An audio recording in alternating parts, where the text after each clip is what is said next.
Hello मेरे student, आपके अपने YouTube channel global science IQ में आप सभी लोगों का मैं हार्दिक स्वागत करती हूँ। इसी के साथ साथ आप सभी लोगों को गुड आफ्टरनून। तो जैसा कि आप सभी लोगों ने थंबनेल में देख ही लिया होगा, आज हम स्टडी का एक सुपर छक्का लगाने वाले हैं, जिसमें आज हम आपको 0 टू हाई लेवल का पढ़ाने वाले हैं। देखो स्टूडेंट्स, जैसा कि आप सभी लोगों को मालूम है कि अभी तक हम ऑर्गेनिक केमिस्ट्री में 17 लेक्चर कंप्लीट कर चुके हैं। ये 18 नंबर का लेक्चर है, जिसमें आज हम आपको एक सुपर स्टडी कराने वाले हैं। देखो, अभी तक हमने 17 लेक्चर तक जो कुछ भी पढ़ा वो सब बेसिक था, वो भी किसके लिए? रिएक्शन के लिए। और आज जो हम इस क्लास में पढ़ने वाले ये 0 से भी 0 का है। 0 से भी 0 का हम लेकर के चलेंगे और हम आपको हाई लेवल तक पहुंचा देंगे। 0 टू एडवांस आज आप यहाँ पर पढ़ने वाले, और यहाँ पर हम जो भी डिस्कस करेंगे वो सभी रिएक्शन के लिए होगा। 17 तक आपने जो कुछ भी पढ़ा बेसिक था, और आज हम जो पढ़ाने वाले वो भी बेसिक है, लेकिन ये सुपर फास्ट रिवीजन के तौर पर है। जो कुछ भी अभी तक पढ़ा उससे हम एक बार बिल्कुल 0 से लेकर के चलेंगे और आपको हाई लेवल तक पहुंचा देंगे, जहां से आपकी रिएक्शनें स्टार्ट होती है। ठीक है, हम 2 क्लास बेसिक की लेकर के आएंगे और आपकी कंप्लीट कराएंगे ये सभी बेसिक जानकारी, और फिर डायरेक्ट आपकी रिएक्शन पर बात की जाएगी। ठीक है, तो आज की क्लास आपके एग्जाम के लिए बहुत ही इंपॉर्टेंट एंड शानदार क्लास होने वाली है। साथ ही साथ सबसे इंपॉर्टेंट होने वाली है रिएक्शन के लिए। ठीक है स्टूडेंट्स, तो आप सभी लोग आज की क्लास को बिल्कुल भी स्किप मत करना, अंत तक देखना, और इस सुपर छक्के के लिए ज्यादा से ज्यादा अपने दोस्तों के साथ वीडियो को शेयर करना। अच्छी लगे तो लाइक करना, और चैनल पर न्यू हो तो प्लीज इसे एक बार सब्सक्राइब करके बेल आइकन को प्रेस ऑल पर क्लिक कर लेना। तो चलिए अब टाइम ना वेस्ट करते हुए स्टार्ट करते हैं इस सुपर क्लास को। देखो स्टूडेंट्स, सबसे पहले हम ऑर्गेनिक केमिस्ट्री पर बात करेंगे। बिल्कुल 0 से भी 0 का पढ़ाने वाले। आपको ऑर्गेनिक केमिस्ट्री क्या है, हाइड्रोकार्बन क्या है, सभी के बारे में हम पहले ही जानकारी दे चुके हैं, लेकिन मैंने बोल रखा है कि सुपर फास्ट रिवीजन है। यहाँ से आपकी हम 2 क्लास लेकर के आएंगे, बिल्कुल कंप्लीट कराएंगे आपको। ठीक है, तो सबसे पहले आपको पता है ऑर्गेनिक केमिस्ट्री में पढ़ा जाता है हाइड्रोकार्बन। सबसे पहले ऑर्गेनिक केमिस्ट्री में पढ़ा जाता है हाइड्रोकार्बन। ठीक है, यदि हाइड्रोकार्बन की स्टूडेंट्स बात की जाए तो हाइड्रोकार्बन वे यौगिक होते हैं जो हाइड्रोजन प्लस कार्बन से मिलकर के बने होते हैं। हम सभी चीज को ज्यादा डिटेल से नहीं लिखेंगे, ये चीज हम पहले भी बता चुके, ओनली आपका रिवीजन करा रहे हैं। हाइड्रोकार्बन जो होते हैं वे यौगिक जो हाइड्रोजन और कार्बन से मिलकर के बने होते हैं, हाइड्रोकार्बन कहलाते हैं। साथ ही साथ एक पॉइंट नोट डाउन कर लेना कि हाइड्रोकार्बन तथा उनके व्युत्पन्न, अच्छे से नोट डाउन करना ये पॉइंट अच्छे से नोट डाउन करना कि हाइड्रोकार्बन और उनके व्युत्पन्न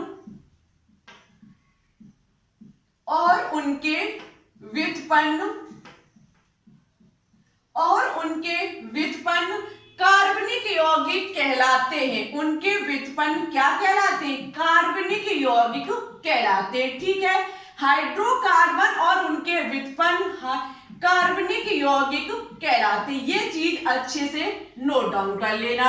उसके बाद इतनी चीज आपकी क्लियर हुई।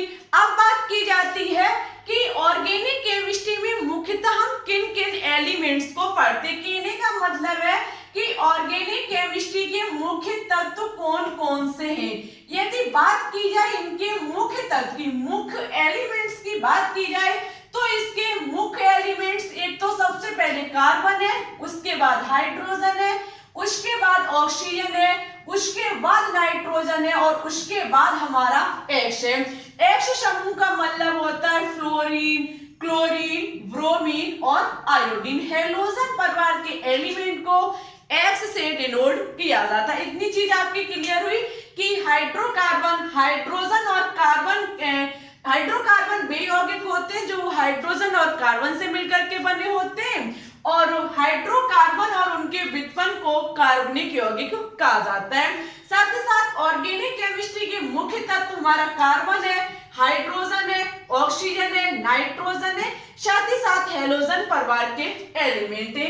यदि इन सभी एलिमेंट्स को लेकर के इनकी वैलेंसी की बात की जाए, इनके लेबोस डॉट स्ट्रक्चर या फिर हम कह सकते हैं लेबोस डॉट सिंबल की बात की जाए और साथ ही साथ इनके स्ट्रक्चर फॉर्मूला की बात की जाए, तो हम कैसे बनाएंगे उस चीज को अच्छे से नोट डाउन करना। जैसे कि हम लिख लेते हैं सबसे पहले हमारे मुख्य एलिमेंट्स कौन कौन से हैं। ठीक है, हमारे साथ एक छोटी सी टेबल बना लेना। मुख्य एलिमेंट्स हमारा कार्बन है, उसके बाद हमारा हाइड्रोजन है, हाइड्रोजन के बाद हमारा क्या है, हाइड्रोजन के बाद हमारा ऑक्सीजन है, ऑक्सीजन के बाद हमारा नाइट्रोजन है और नाइट्रोजन के बाद हमारा एक्स कहने का मतलब है फ्लोरीन, क्लोरीन, ब्रोमीन और आयोडीन है।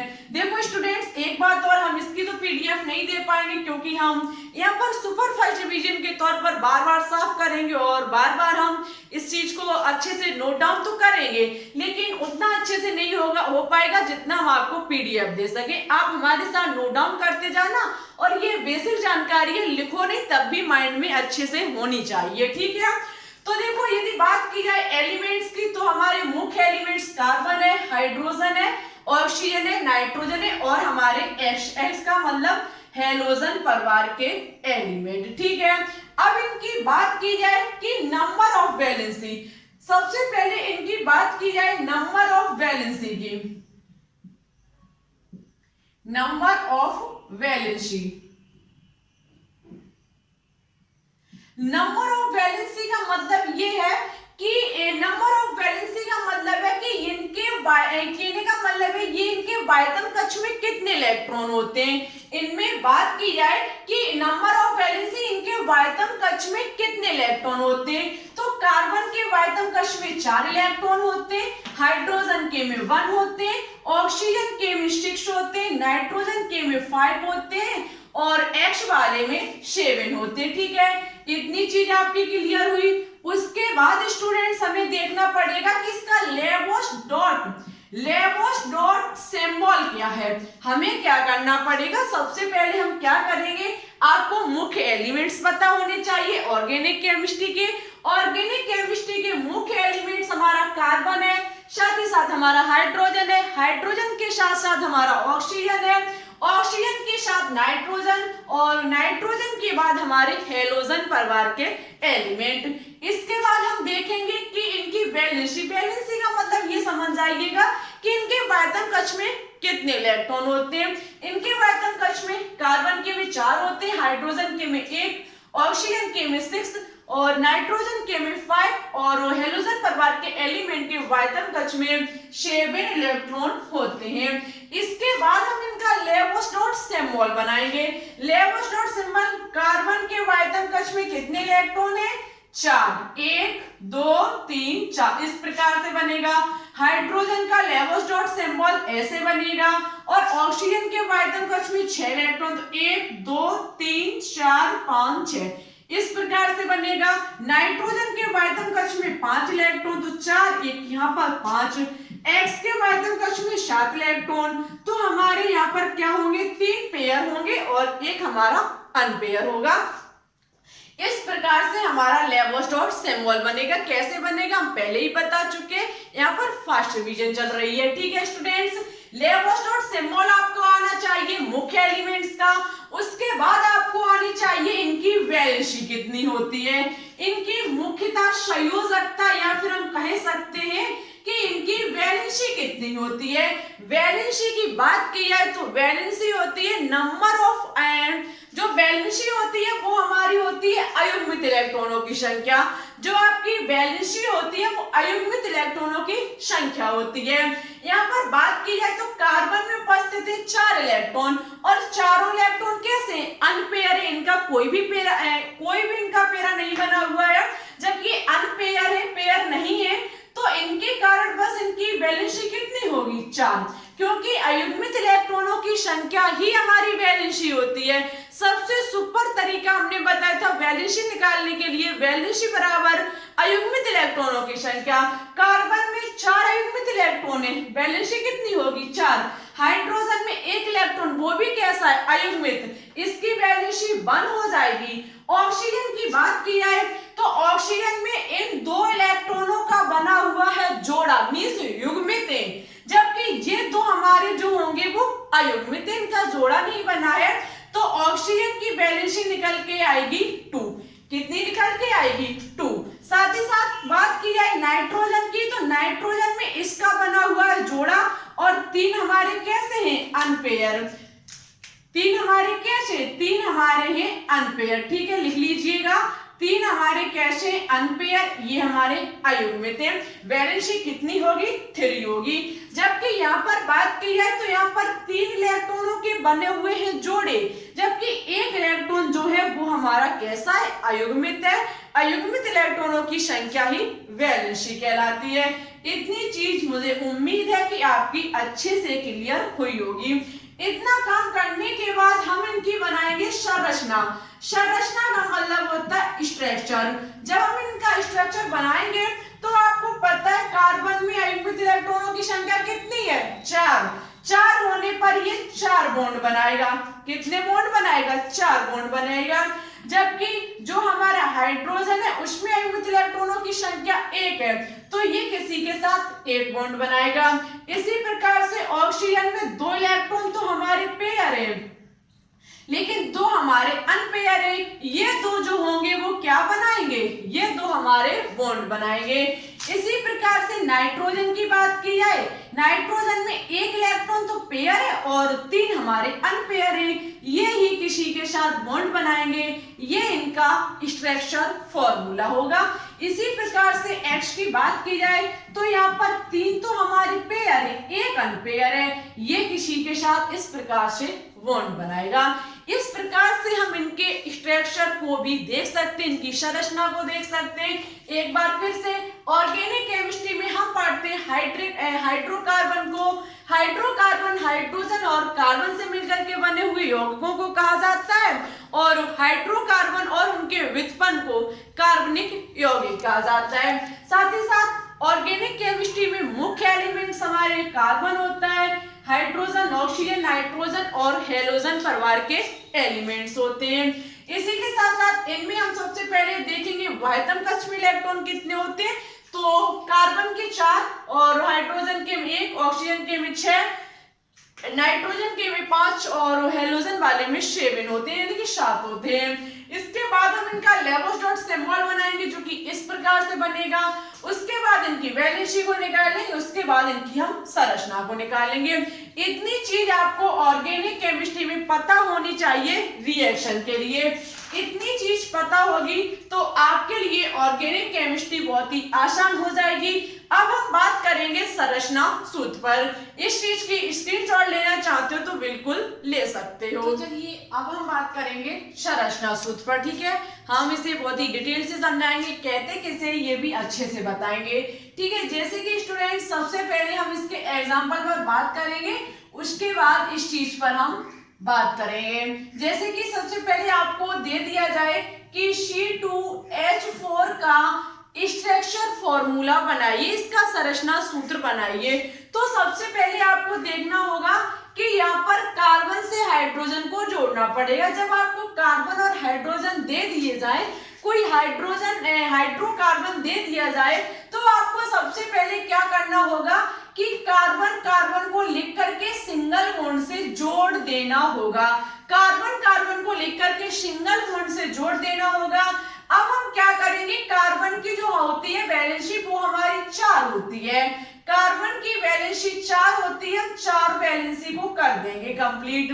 एक ये हो गई, एक ये हो गई, एक ये और एक हमारी इस प्रकार से 4। इसकी 1 2 3 4, इसकी भी 4 वैलेंसी हमारी कंप्लीट हुई। हम देखेंगे हमारे 4 हाइड्रोजन है, एक हाइड्रोजन यहाँ लग जाएगा, एक यहाँ लग जाएगा, एक यहाँ लग जाएगा, एक हमारा यहाँ लग जाएगा। अभी लिखना नहीं, ओनली समझना है। तो ऐसा होने पर इस कार्बन की 2 वैलेंसी अभी कैसी है, अपूर्ण है। कहने का मतलब है इसका जोड़ा नहीं बनाया, इसके साथ किसी ने दोस्ती नहीं की है। ऐसा ना होने पर ये हमारा स्ट्रक्चर फॉर्मूला रॉन्ग माना जाएगा, क्योंकि ऐसा तो नहीं होगा कि ये दोनों आपस में इलेक्ट्रॉनों की साझेदारी बॉन्ड बना ले, ऐसा नहीं होगा।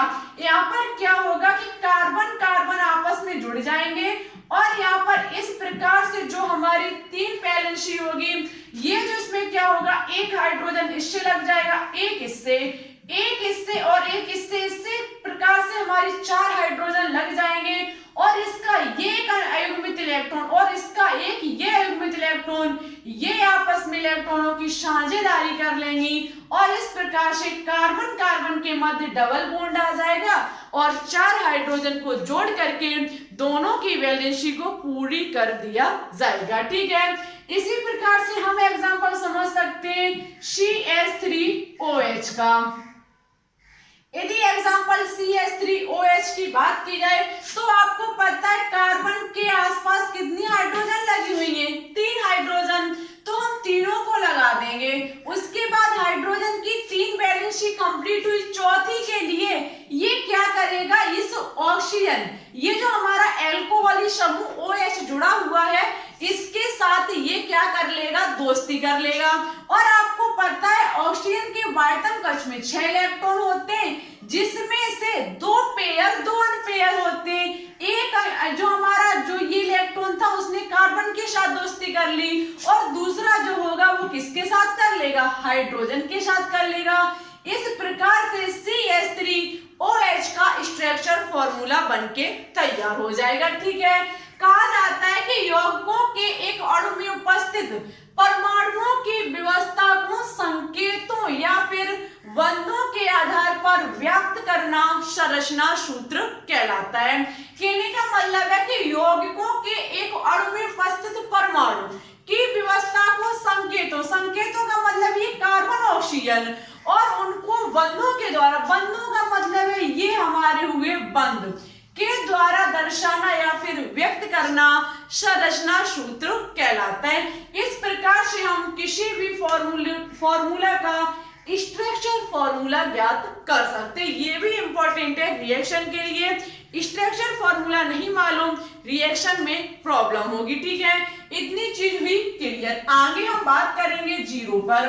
ठीक है, कहने का मतलब है आपका ये क्लास है 0 to 0, 0 से भी 0 है, ये मान लीजिए ये क्लास 0 से भी 0 है और 0 से 0 टू एडवांस या फिर टू हाई लेवल तक का है। ठीक है, इसमें अब हम क्या पढ़ेंगे, टाइप्स ऑफ कोवलेंट बॉन्ड। कहने का मतलब है सही संयोजी बॉन्ड के प्रकार। अब हम पढ़ेंगे सही संयोजी बॉन्ड के प्रकार। देखो भाई साहब, इस सुपर क्लास के इस सुपर छक्के में आपके मार्कर भी काम नहीं कर रहे हैं। सही संयोजी बंध के प्रकार, ये अच्छे से नोट डाउन करना। सही संयोजी बंध के प्रकार, यहाँ पर इसके प्रकार की बात की जाए तो हम आपको पहले ही बता चुके, इसे 2 भागों में बांटा जाता है, सिग्मा बॉन्ड और हमारे पाई बॉन्ड। ठीक है, सिग्मा बॉन्ड और हमारे पाई बॉन्ड, ये चीज नहीं मालूम ऑर्गेनिक केमिस्ट्री में तो शायद आपको कुछ भी नहीं मालूम है। ठीक है, क्योंकि ऑर्गेनिक केमिस्ट्री में सबसे इंपॉर्टेंट है सिग्मा बॉन्ड और पाई बॉन्ड। याद रखना, सही संयोजी बंध के ये दोनों प्रकार होते हैं, सिग्मा बॉन्ड और पाई बॉन्ड। सिग्मा बॉन्ड जो होता है वो कोई 2 एलिमेंट्स के बीच जब सिंगल बॉन्ड होता है, बनने वाला बॉन्ड हमारा सिग्मा बॉन्ड, और जब किन्हीं 2 एलिमेंट्स के बीच डबल बॉन्ड होता है तो उसमें एक सिग्मा और एक पाई होता है। 2 एलिमेंट्स के बीच जब ट्रिपल बॉन्ड होता है तो उसमें एक सिग्मा और 2 पाई बॉन्ड होते हैं। ठीक है, इस प्रकार से सही संयोजी बंध को 2 भागों में डिवाइड किया जाता है, सिग्मा बॉन्ड और पाई बॉन्ड। और एक इंपॉर्टेंट पॉइंट याद रखना कि जो आपका पाई बॉन्ड होता है, जो आपका पाई बॉन्ड होता है वो कमजोर होता है, किसकी अपेक्षा, सिग्मा बॉन्ड की अपेक्षा। कैसा होता है, कमजोर होता है। आपका पाई बॉन्ड जो होता है वो कमजोर होता है, जबकि सिग्मा बॉन्ड जो होता है वो मजबूत होता है। साथ ही साथ एक पॉइंट और अच्छे से नोट डाउन कर लीजिए एनर्जी के बारे में।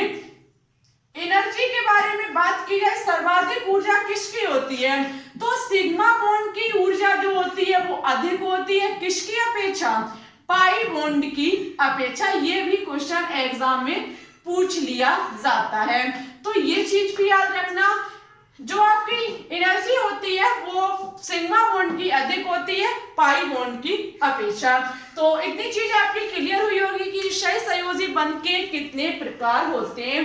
सही संयोजी बंध को दो भागों में सिग्मा बॉन्ड और पाई बॉन्ड में डिवाइड किया जाता है। अब हम आगे बात करेंगे, आगे और भी इम्पोर्टेंट है, इतना इम्पोर्टेंट है कि अभी तक हमने ये आपको नहीं पढ़ाया है, अलग से हमने आपको नहीं पढ़ाया, लेकिन आज हम क्लियर करेंगे, जो कि होगा डिग्री ऑफ कार्बन। क्या होगा? Degree of carbon. ये बहुत इंपॉर्टेंट है, डिग्री ऑफ कार्बन।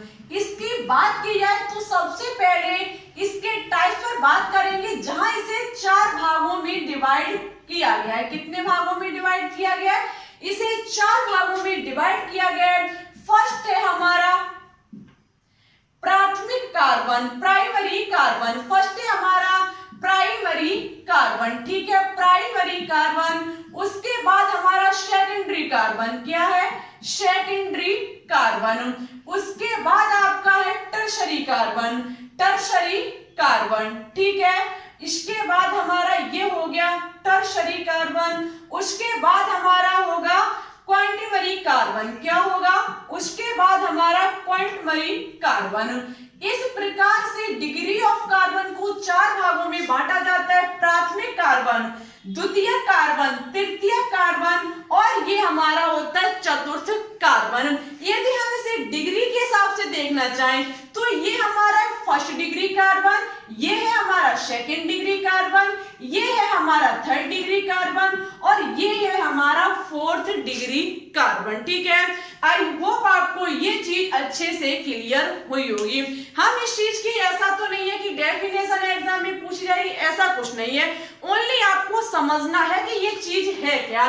चलो ये हम आपको डेफिनेशन भी लिखवा देंगे, टेंशन बिल्कुल भी मत लेना। सबसे पहले हम क्या करेंगे, इसको एग्जाम्पल के तौर पर समझेंगे, उसके बाद हम आपको इसके बारे में लिखा भी देंगे।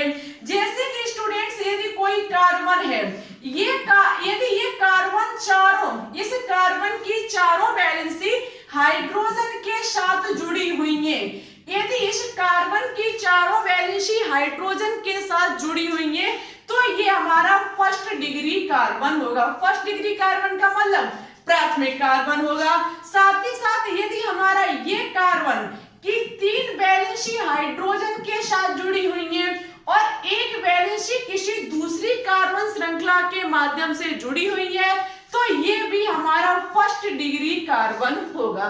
कौन सा कार्बन होगा? फर्स्ट डिग्री कार्बन होगा, ठीक है। इसका मतलब, आर का मतलब है कोई दूसरी कार्बन की श्रृंखला जुड़ी हुई है। यदि स्टूडेंट्स, यदि हमारी कार्बन, इस कार्बन की वैलेंसी होती है 4, यदि इसकी 2 वैलेंसी हाइड्रोजन के साथ कनेक्ट है और 2 वैलेंसी किसी दूसरी कार्बन श्रृंखला के साथ कनेक्ट है तो ये हमारा 2 डिग्री कार्बन होगा। कहने का मतलब है सेकेंडरी कार्बन या फिर द्वितीय कार्बन होगा। इसी प्रकार से यदि कार्बन की वैलेंसी 3 हमारी किसी कार्बन श्रृंखला से ऐड है और एक हमारी हाइड्रोजन से जुड़ी हुई है तो ये कार्बन हमारा थर्ड डिग्री कार्बन होगा, टर्शरी कार्बन होगा। इसी प्रकार से यदि कार्बन की चारों वैलेंसी किसी दूसरी कार्बन श्रृंखला के साथ जुड़ी हुई है तो ये हमारा 4 डिग्री कार्बन होगा, चतुर्थ कार्बन होगा, ठीक है। इस प्रकार से 1 डिग्री, 2 डिग्री, 3 डिग्री और 4 डिग्री कार्बन को पढ़ा जाता है। चलिए अब हम इनके बारे में भी थोड़ा लिखा देते हैं और कुछ एग्जाम्पल लेंगे, उनके माध्यम से भी आपको फिर से समझा देंगे। इसकी स्क्रीनशॉट लेना चाहते हो तो बिल्कुल ले सकते हो। हाँ तो फिर चलिए बात करते हैं प्राथमिक कार्बन, द्वितीय कार्बन, तृतीय कार्बन और चतुर्थ कार्बन को हम कैसे समझेंगे। तो देखो स्टूडेंट्स, लिखा हुआ है प्राथमिक कार्बन जिसे कहा जाता है 1 डिग्री कार्बन, कि वे कार्बन जिनमें केवल एक ही कार्बन जुड़ा होता है, जिनसे केवल एक ही कार्बन जुड़ा होता है। जैसे कि ये कोई कार्बन है, यहाँ से कोई एक कार्बन जुड़ा हो और यहाँ पर 3 हमारे हाइड्रोजन से जुड़ा हुआ हो तो ऐसे कार्बन को क्या कहा जाएगा? ऐसे कार्बन को प्राथमिक कार्बन कहा जाएगा।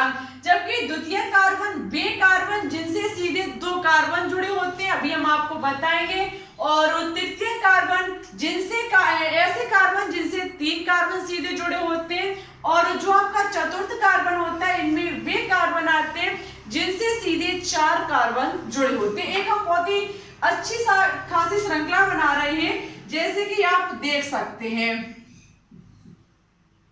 यहां से मान लीजिए ये हमारा कार्बन कनेक्ट है और यहां से ये कनेक्ट है। इसी के साथ साथ हमारा यहाँ से एक कार्बन ये कनेक्ट और एक हमारा ये कनेक्ट है। आपसे पूछ लिया जाए कि किसी भी नंबर से, जैसे कि यहाँ पर नंबर डाल के पूछ लिया जाए कि किस कार्बन पर कौन सा डिग्री होगा, ठीक है।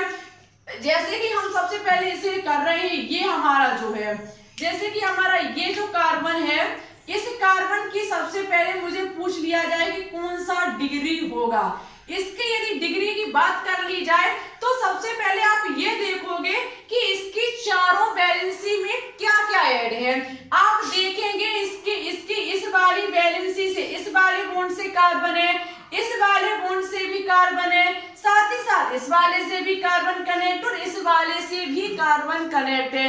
मींस इसके सीधे चारों बॉन्ड, चारों वैलेंसी से क्या कनेक्ट है, कार्बन कनेक्ट है। जब इसकी चारों वैलेंसी कार्बन से कनेक्ट है, बनने वाला कार्बन 4 डिग्री कार्बन होगा। कौन सा कार्बन होगा, बनने वाला कार्बन 4 डिग्री कार्बन होगा। साथ ही साथ यदि इसकी बात की जाए तो इसमें एक जो इसकी वैलेंसी है, एक तो हमारी इस कार्बन से और दूसरी इस कार्बन से है। कहने का मतलब है इसमें बनने वाला जो इस कार्बन होगा वो 2 डिग्री कार्बन होगा। कौन सा कार्बन होगा, 2 डिग्री कार्बन होगा।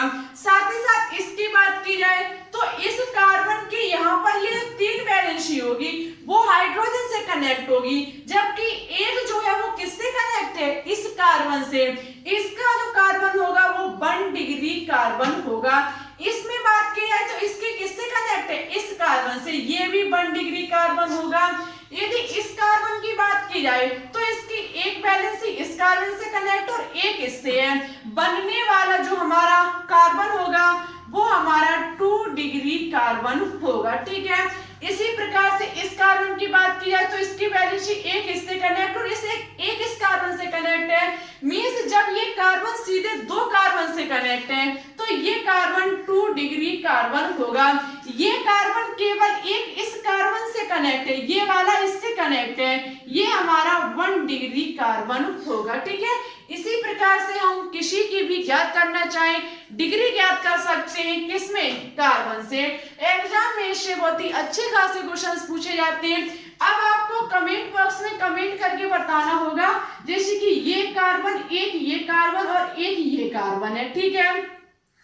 इसमें आपको बताना होगा कि ये वाला जो है, हम आपको निशान करके दे रहे हैं, ये वाला जो है उसमें बनने वाली डिग्री कौन सी है, इस बीच वाले कार्बन की बनने वाली डिग्री कौन सी है, आपको हमारे कमेंट बॉक्स में कमेंट करके बतानी होगी। आई होप आपको डिग्री समझ में आ चुकी होगी।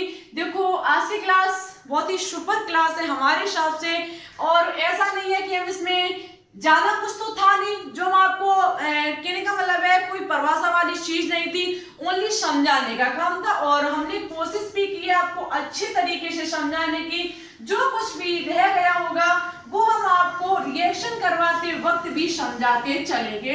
वैसे ये छोटी छोटी चीजें यदि पहले ही कंप्लीट होती चली जाए तो रिएक्शन आपके लिए थोड़ा इजी हो जाएगी। अब हम बात करेंगे अल्फा बीटा गामा पर। किस पर, अल्फा बीटा गामा पर। अल्फा बीटा गामा कार्बन कौन से होते हैं, अल्फा बीटा गामा कार्बन की बात की जाए स्टूडेंट्स तो मेरे साथ एक अच्छे सा पॉइंट लिख लीजिए। मेरे साथ लिखिए क्रियात्मक समूह, यहां पर लिखिए क्रियात्मक समूह।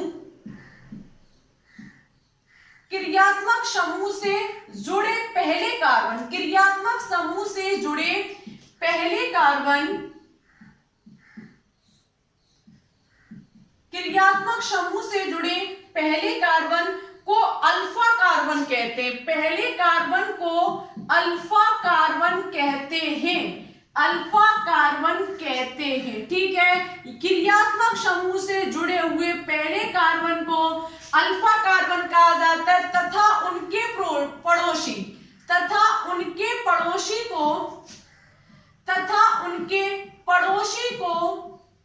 बीटा कार्बन कहा जाता है, बीटा कार्बन कहा जाता है।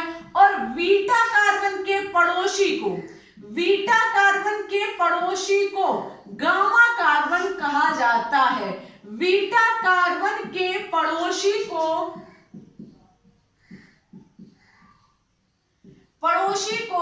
गामा कार्बन कहा जाता है। ठीक है, गामा कार्बन कहा जाता है। ये चीज यदि आपने सीख ली, 100% नहीं, 101% रिएक्शन आपके लिए इजी हो जाएगी। अल्फा बीटा गामा कार्बन कौन कौन से होते हैं? तो क्रियात्मक समूह से जुड़े पहले कार्बन को, जैसे कि हम कोई श्रृंखला लेते, ये हमारी कोई श्रृंखला है, जैसे कि मान लीजिए ये हमारी कोई श्रृंखला है। ठीक है, इसमें कह रहा है कि जो हमारा ऐसा कार्बन जो सीधे क्रियात्मक समूह से कनेक्ट है, ये हमारा क्या है? Function group. ये हमारा क्रियात्मक समूह है जो कि इस कार्बन से जुड़ा हुआ है। ये कार्बन हमारा अल्फा कार्बन कहा जाएगा। क्या कहा जाएगा? Alpha carbon. अल्फा कार्बन का पड़ोसी बीटा कार्बन होता है। अब इस अल्फा का ये भी पड़ोसी है और इस अल्फा का ये भी पड़ोसी है, तो माना कि ये भी हमारा बीटा होगा और ये भी हमारा बीटा कार्बन होगा। बीटा कार्बन का पड़ोसी गामा कार्बन होता है। ठीक है, ओनली 3 कार्बन से हमें मतलब है, शेष से इतना मतलब नहीं है। कि जिस कार्बन से क्रियात्मक समूह ऐड होगा वो हमारा अल्फा कार्बन होगा। अल्फा कार्बन के जो पड़ोसी वाले कार्बन होंगे वो हमारे बीटा कार्बन होंगे, और साथ ही साथ जो बीटा कार्बन का पड़ोसी होगा वो हमारा गामा कार्बन होगा। जैसे कि और पर भी हम बात कर सकते हैं। देखो आज पता नहीं किस कारणवश मेरे एक भी मार्कर काम नहीं कर रहे।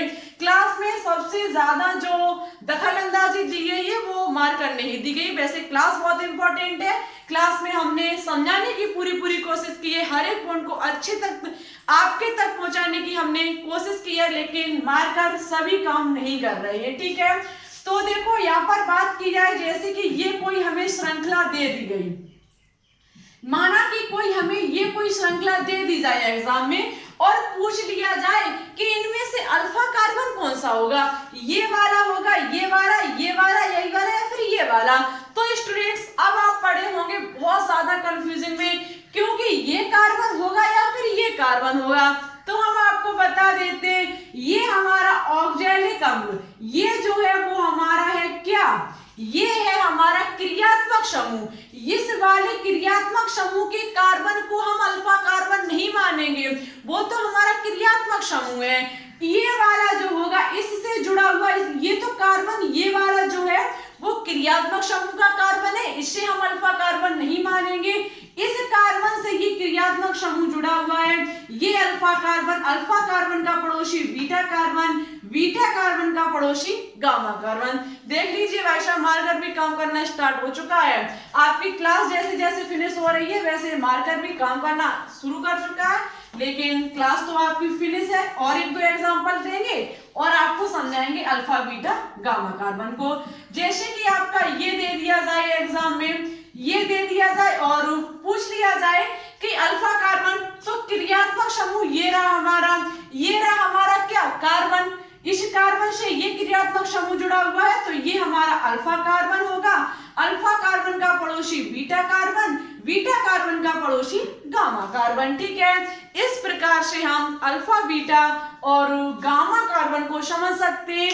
आई होप आपको ये तीनों ही समझ में आ चुके होंगे, और आज की क्लास शुरू से लेकर के एंड तक आपके लिए बहुत बेहतरीन रही होगी। आपको हर एक चीज अच्छे से समझ में आई होगी। मन में किसी भी प्रकार का डाउट हो तो आप कमेंट बॉक्स में कमेंट करके लिख दीजिएगा, हम आपको नेक्स्ट क्लास में समझाने की पूरी कोशिश करेंगे।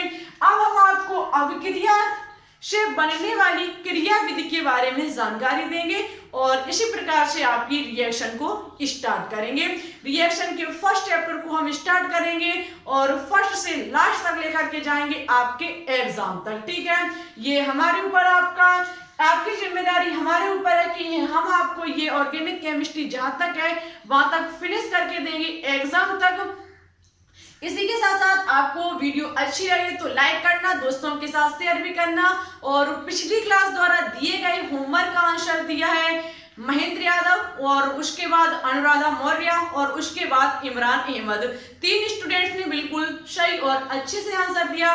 Thank you. आप इसी प्रकार से लगातार कोशिश करते रहिए, आपका सिलेक्शन जरूर होगा। अब आपको जो हमने दिया है आपको ढूंढने के लिए कि उसमें कौन सा कार्बन होगा, कौन डिग्री कार्बन होगा, उसका आंसर आप कमेंट बॉक्स में कमेंट करके जरूर बताएं और सच बताना कि क्लास कैसी लगी। ये सुपर छक्का आपको कैसा लगा? स्टडी का ये सुपर छक्का था ऑर्गेनिक केमिस्ट्री में। हम आपको जीरो से लेकर के चले और आपको हाई लेवल तक हमने पहुंचाने की कोशिश की है। हाई लेवल आपको नेक्स्ट क्लास में आप पहुंच जाएंगे, ठीक है। आपको हमने हाइड्रोकार्बन के बारे में बताया, मुख्य एलिमेंट्स के बारे में बताया, उसके बाद हमने इनके लेवोस डॉट स्मॉल वैलेंसी बताई, हमने आपको स्ट्रक्चर फॉर्मूले बताए, उसके बाद हमने आपको डिग्री पढ़ाई, कार्बन की डिग्री के बाद हमने आपको अल्फा बीटा गामा कार्बन के बारे में बताया। लगभग आज हमने आपकी बहुत सारी चीजों को यहाँ पर फिनिश कराया, कंप्लीट कराया। ये एक बहुत ही महत्वपूर्ण क्लास हो जाती है रिएक्शन के लिए। क्लास यदि अच्छी लगे, आज की क्लास आपको ये सुपर छक्का अच्छा लगा हो तो प्लीज हाथ जोड़ करके रिक्वेस्ट है कि दोस्तों के साथ ज्यादा से ज्यादा शेयर कर देना और वीडियो अच्छी लगे तो लाइक करने का आपका फर्ज ही बनता है, क्योंकि इसमें आपका कोई पैसा नहीं लगता है। आप लाइक करने में बहुत ज्यादा कंजूसी करते हो। मैंने देखा है बच्चे बहुत ज्यादा करते हैं क्लास को लेकिन लाइक नहीं करते। इसमें आपका क्या पैसा लगता है? इसमें कंजूसी मत किया करो। किसी के हम मेहनत करते हैं आपके लिए तो आपका फर्ज बनता है वीडियो को लाइक करना, ठीक है। तो चलते हैं, फिर आज के लिए बस इतना ही। Thanks for watching this video. जय हिंद, जय भारत।